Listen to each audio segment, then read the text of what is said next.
Welcome back. If you are a biology room member, today we are talking about the transport of water. In our last video, we talked about passive and active transport. And when I talked about passive, I introduced you to a type of passive transport called osmosis. Well, today we're going to talk about the three different results that can happen when osmosis or water is moved in and out of our cells. I'm in Houston and I absolutely love boba tea, and they have so many shops here. And I wanted to use a real life application in that scenario. So it says here, imagine you and your friend go to a boba tea shop and you were both given drink, and you notice that the amount of boba is different, and you complain about wanting more tea than boba. So if you're not sure what boba is, it is these little brown jellies here, and then this light blue is going to represent your tea. Now this is your cup, this is your friend's cup. The question is, which cup has more tea, and explain why. Go ahead and pause the video and write down your answer, and then unpause it so we can talk about it.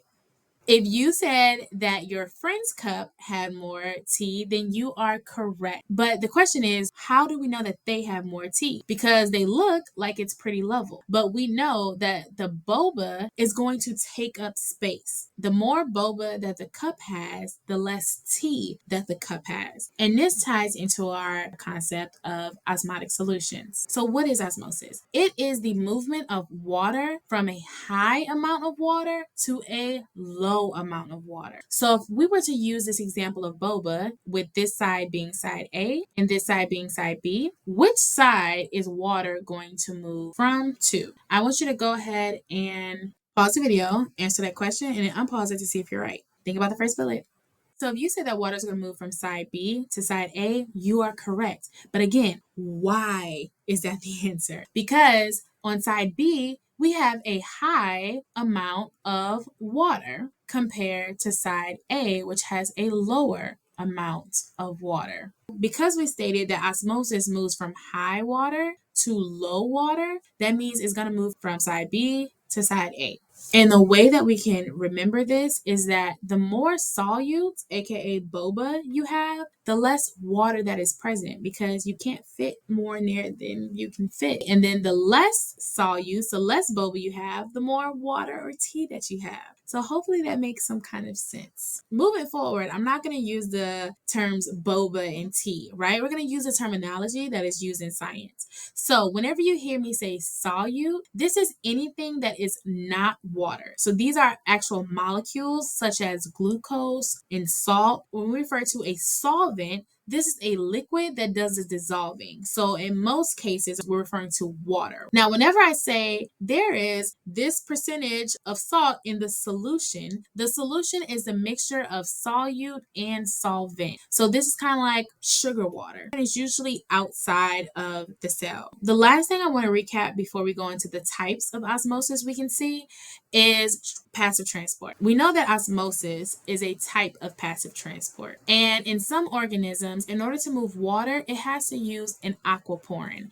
An aquaporin is just a type of protein that is specific for water. And we can kind of remember that because agua, water. Sometimes they'll use that protein to transport molecules in and out. However, small amounts of water can go in and out of the cell without a protein. So basically, osmosis can move a bunch of water using a protein, or move a little bit of water at a time without using a protein. So it can really do both. So now we're going to go into the types of osmotic solutions. Now, in the word osmotic solutions, we should see the word osmosis. Osmosis moves water only. So that means everything in this example is going to be talking about how water moves and how the cell responds based on how the water moves. So let's go ahead and talk about it. There are three types. You have hypertonic solution, isotonic solution, and hypotonic solution. Now let's start with the first one. Hypertonic solution, like if someone is like super hyperactive, right? They're constantly moving and bouncing off the walls.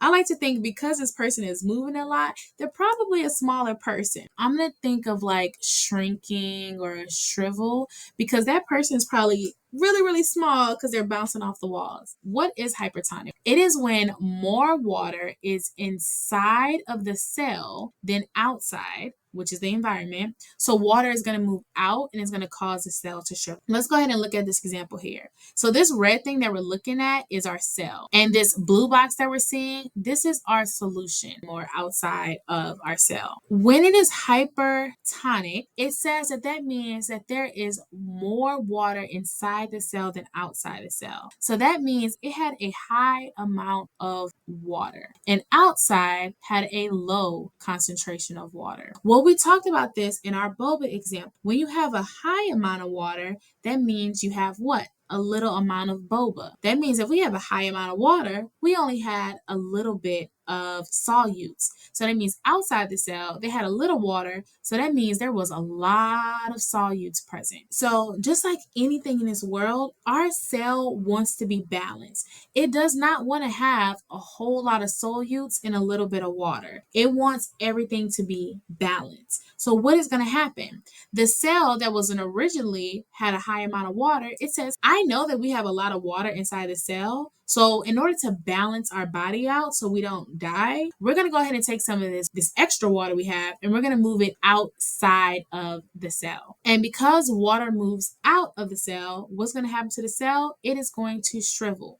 So there are times when your body is smart enough to say, hey, we need to take this excess water and move it out so that we can balance it, but it can end up hurting us. Our body is like, smart, but sometimes it might not make the best choices. I have taught my students this. If you ever get stuck, here's another way to think about it. Water moves to the highest solute. Again, water moves to the highest solute. The best analogy that I can think about it is like assistant principals at a school. If there's a high amount of students that are like concentrated by the bathroom, as an AP, I'm going to move to where there's a higher concentration of students. Why? Because that might be trouble, okay, possibly.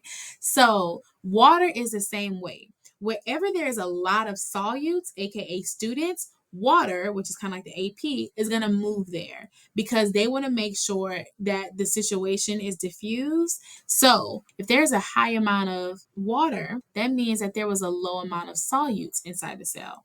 And outside in the solution, if there's a low amount of water, that means there's a high amount of solutes. And what does water do? Water moves to the what?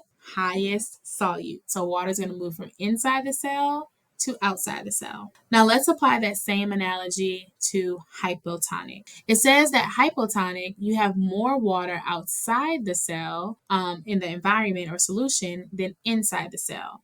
And because of that, water will move in and it's going to cause the cell to swell up. In hypotonic, they say that there's more water outside the cell. But what did we learn about that whole boba tea analogy? If there's a lot of tea, that means there's how much boba? A little. So there's going to be a low amount of solute. If the solution has a higher amount of water, that means inside the cell has to have a low amount of water. And what do we know about the tea situation? If there was a little bit of tea, that means there was a what? A lot of boba or solutes. Water moves from high water to low water. Or we can say water moves to the highest solute.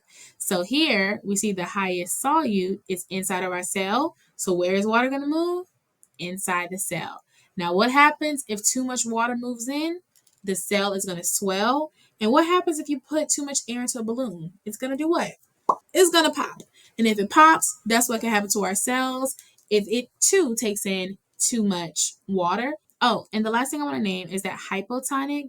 You can think hippo, because this is the one that's going to cause the cell to swell up. Now, the last one we're going to talk about is isotonic. Iso means equal. So that means there is equal amount of water that moves in and out of the cell. So an isotonic is going to have equal amounts of water in and out of the cell, which means it also has equal amounts of solute. So here we have 10 solutes inside the cell. We have 10 outside. So water doesn't just stay still. No, as one water molecule moves in, one water molecule will move out. And it'll continue to do that because isotonic is the way our cells want to be. They want to be at balance or at equilibrium. And the cell stays the same in regards to size. It doesn't shrink, nor does it get bigger because they're equal amounts. And as one enters, one will exit to keep that cell at balance. Now we're going to apply our knowledge to this check for understanding. Go ahead and pause the video, read the question, and then I want you to try to answer the questions, and then you'll unpause it to see if you are correct. Okay, so let's go ahead and discuss it. It says here that we have 3 cells with a salt concentration of 10%. And it says they were placed in different solutions. Remember, solution is everything on the outside of the cell, to determine how the cells will respond to the diverse salt solutions. And as we look at the beaker, we see beaker A has a salt concentration of 10%, beaker B has a salt concentration of 2, and beaker C has a salt concentration of 30%. The first part of the question says, identify if the solutions are hypotonic, or hypertonic. Remember, water moves to the highest solute. So wherever there is the most solute, aka salt, glucose, sugar, whatever, that's where water is going to move. Well, I noticed in beaker A, they both have the same amount of solute. It's 10% each. So that means as one water molecule exits, one is going to enter. So that makes beaker A isotonic, and the cell is going to stay the same. Now, let's apply that same analogy to beaker B. Where is there the highest solute, aka the highest amount of salt? Well, I noticed that it's in the cell. So that means water is going to move from the solution into the cell. And because water moves in the cell, it is going to make the cell swell up, which makes it hypertonic, and the cell is going to swell up. Now in beaker C, I have 10% of salt in the cell, but I have 30% of salt in the solution. Water moves to the highest solute. Well, where's the highest solute? In the cell or the solution? It's in the solution. So what is water going to do? It's going to move from the cell to the solution. And when it does that, it is going to be classified as hypertonic because the cell is going to shrivel or shrink up. And this also answers our question for the predict what will happen to each cell.